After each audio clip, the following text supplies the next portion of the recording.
you that we can't afford universal health care, Yeah. when they tell you that we can't afford to forgive any of your student loans, we can't afford to do that. We can't even pay down the national debt. Orlando Brown said, how y'all gonna charge me for apples? God gave me apples for free. So when they tell us that we can't afford universal child care or universal paid family medical leave, we can afford to bomb 10,000 children. And again, I'm gonna say what I started with. I want the people of Israel to be safe, just like I want the people of the United States to be safe. The people of Gaza should also be safe. Yeah. I don't want Hamas to just get a free blanket reign to just do whatever they want to Israel just because we want Israel to stop.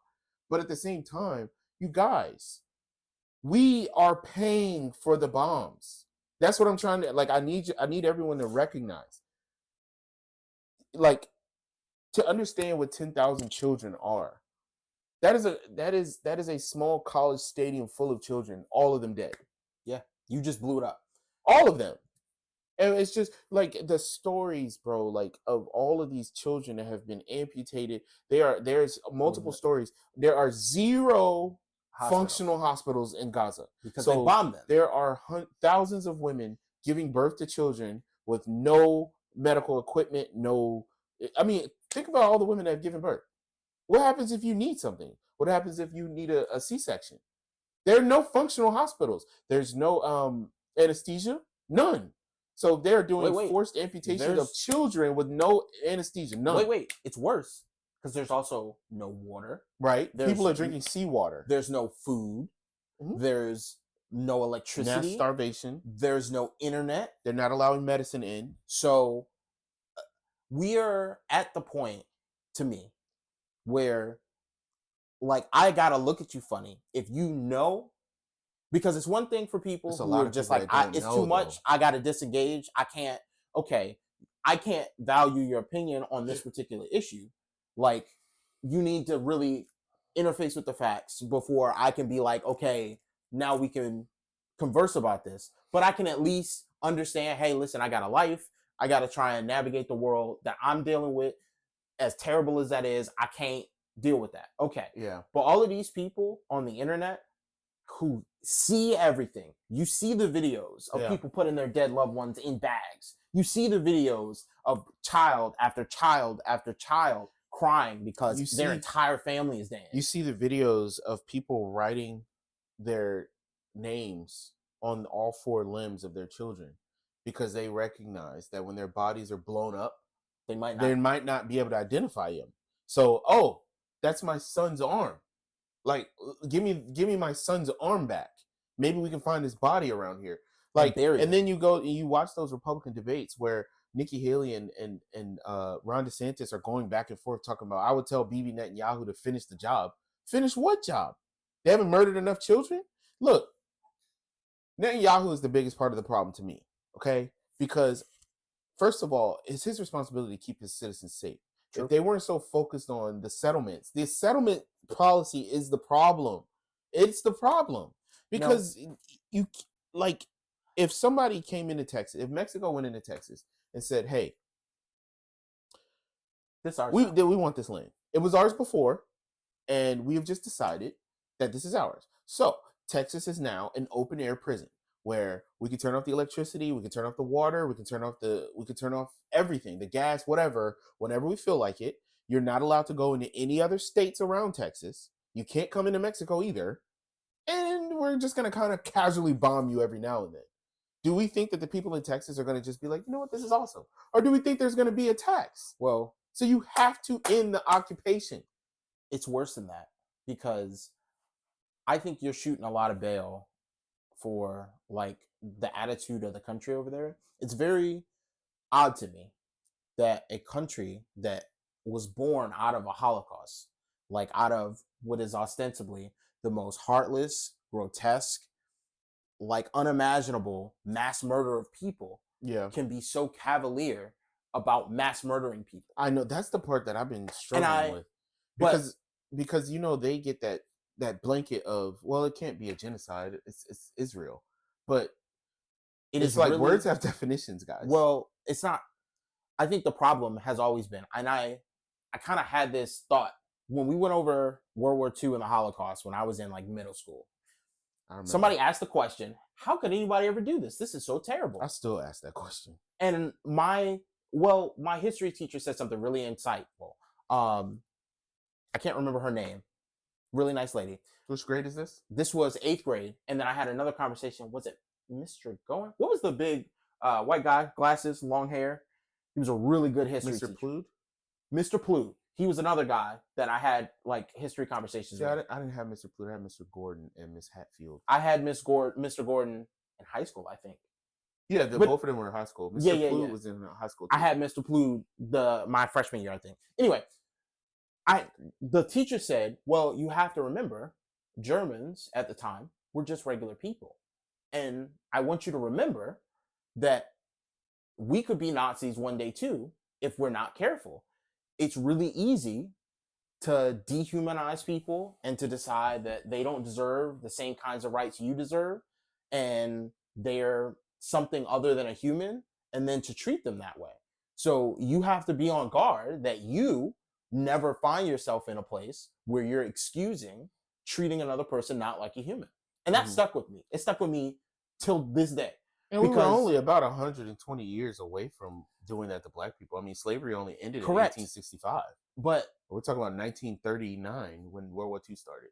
But I posted today, we are all Gazans and we're all the IDF. We are all Nazis and we're all Americans, okay? Every dichotomy that you think exists doesn't really exist except for the circumstances that you find yourself in. And the label. Literally. We're all people. And the thing is, the people in Gaza and the people in Israel, they come from the exact same geographic area.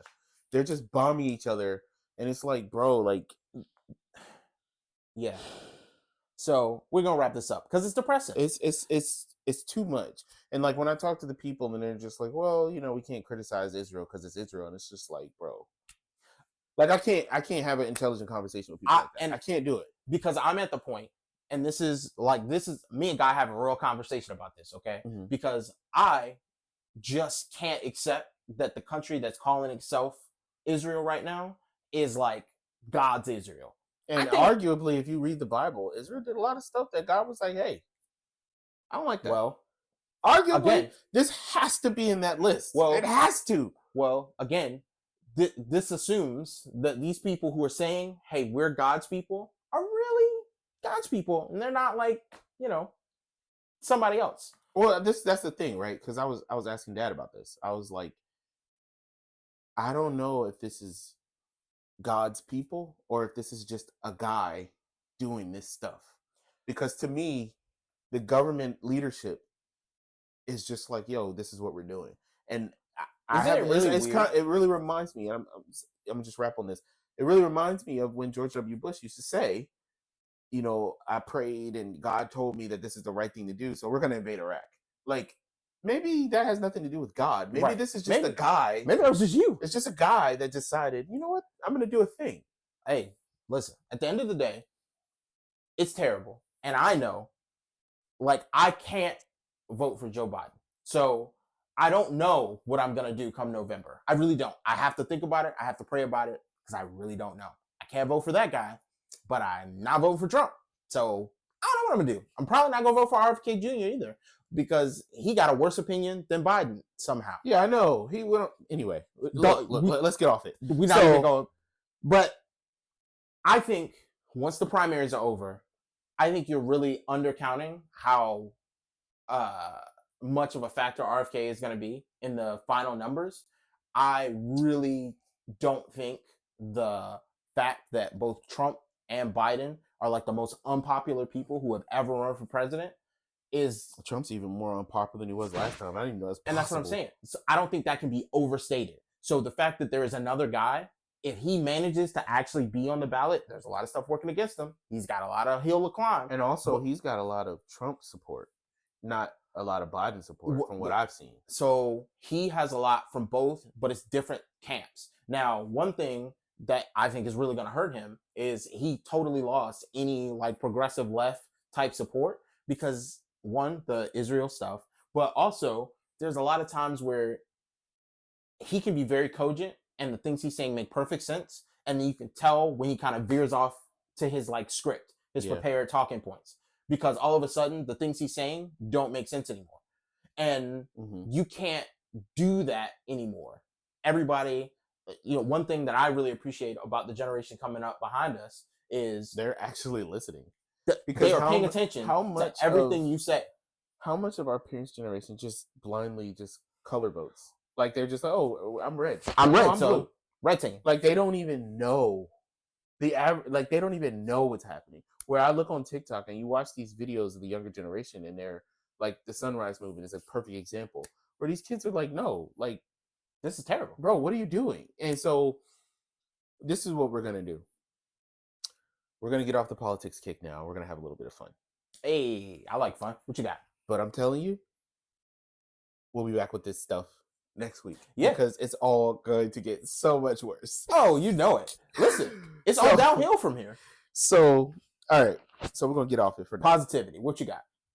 First of all, so Halia was not feeling too well last week, and she's better now. I'm glad to hear it. She's better now. But over the weekend, Halia comes to me, and she's like,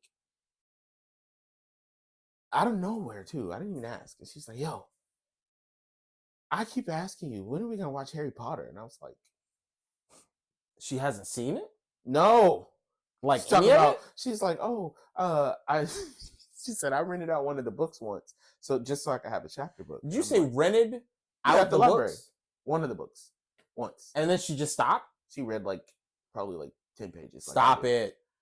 I didn't read the books. You should have. I read some of the books. There we go. But no, she's never seen it. And I'm gonna be honest, I've seen the Harry Potter movies because you were around. Yeah. But I've never there's a difference between I saw something when I was 9. Yeah. And I'm an adult and I'm paying attention and I watched all of them back to back. There's a difference. Yes, there is. So, and it is a time investment, okay? Yes. It's like watching Game of Thrones. You have to be committed to sit down and watch that much TV. Or Twilight or any other long series of movies. Yeah. Lord of the Rings. Yeah, that's a big one. Yeah. Whew. So about 2 years ago, I watched all the Harry Potter movies by myself in this room actually, and really enjoyed them. It took me like a week and a half, 2 weeks, and every night I would come up here and watch about, 45 minutes. Some days a little more, some days a little less. But I watched all the movies. Yeah.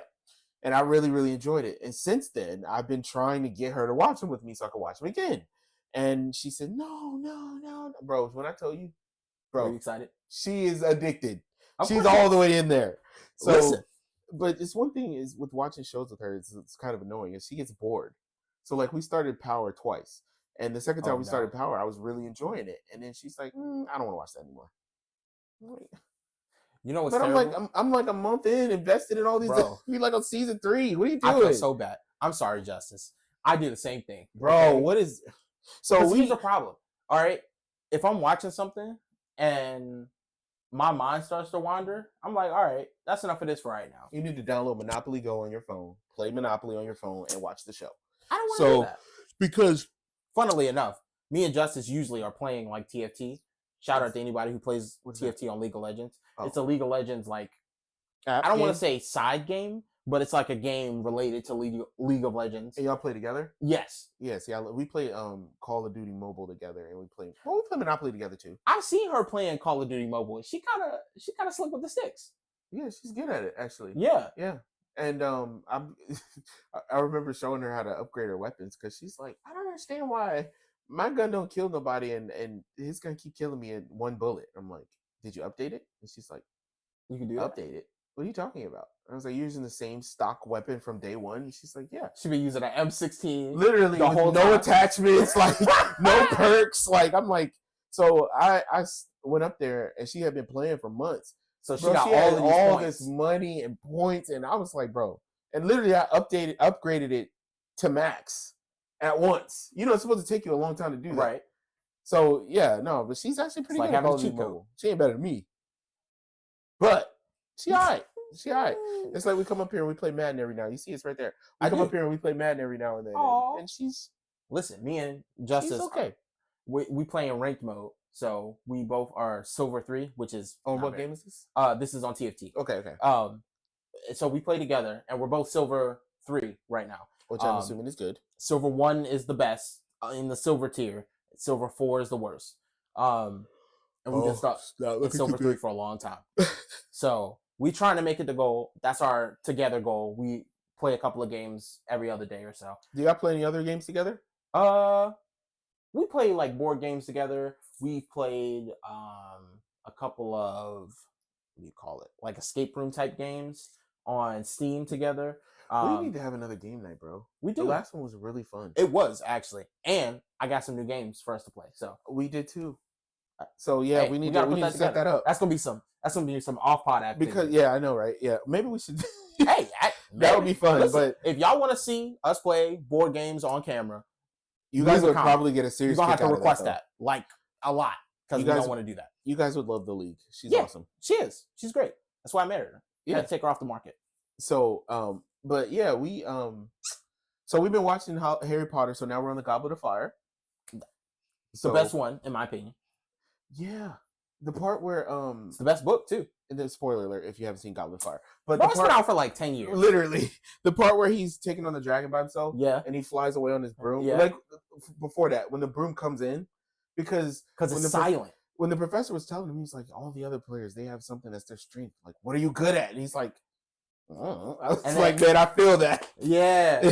So he starts talking about how he's a good flyer, and he's like, yeah, so use your broom. He's like, but I don't get a broom. He's like, you get a wand.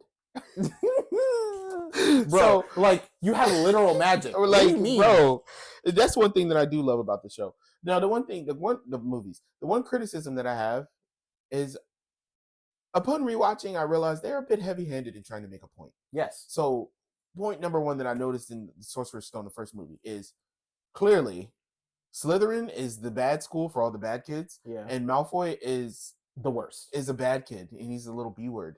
And Bro, it's like, okay, we got it. He's a bad guy. They gave him the Joffrey treatment. Literally, but Joffrey was done better. See, because Joffrey, if you remember, Joffrey started out as a little scaredy cat, right? And you saw him turn into a monster. Not just turn into a monster, but you saw him kind of testing his power. So when he took the throne, you could see that he was still scared of his grandfather. He was still kind of scared of Ned Stark until they basically attacked him. Right. But he was very scared of his grandfather. I'll kill you. Right. And until his grandfather died, he wasn't full on monster. Yeah. So I feel like they kind of showed him rising to become. They gave you a progression. So where with Malfoy, it's just like from his first scene, it was like, dude, I hate you. I don't know. That's just my opinion. That was his character in the books too, because like he was completely obnoxious every second. The way J.K. Rowling writes her characters, everybody is like very much, oh, this is the fairy godmother character, Tonks. This is the fairy godfather character, Sirius Black. This is the dead parents meme. This is the I'm gonna keep it a buck. Evil bad guy who can't ever be redeemed. Sorry to the Harry Potter fans out there. I don't like Ron. He's annoying.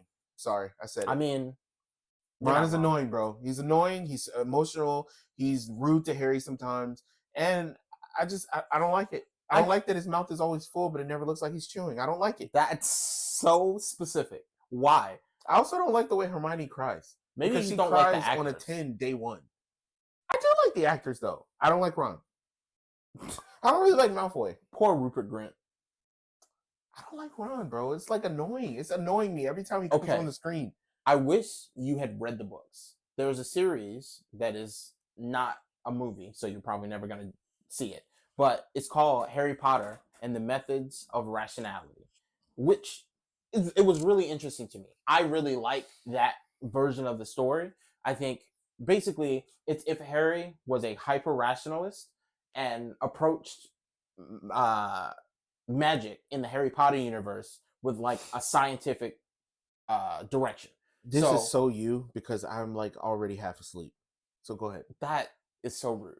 I'm saying this is you like all the way up and down. You're right. So he's like, okay, how does this magic work? So he's actually testing the limits. He's like trying to break stuff. He's like, okay, how can I cast a spell with these ridiculous words? I'm assuming you can cast a spell with no words. Why do I need the words? You wrote those. What? That you wrote that? No, a guy named Eliezer Yudkowsky wrote. He's actually like a hyper rationalist person anyway. He also thinks that AI is going to kill us all. take that for what you will. But I mean, it y'all was a really seen- interesting series. Y'all I seen like it. iRobot? So, listen, I think that's a pretty good place to stop. Yeah. This has been the Pensive Brothers Podcast. I'm Elliot, This is Aaron. and we are out. Wait. Like, comment, and subscribe. Now Now. we are out. Peace.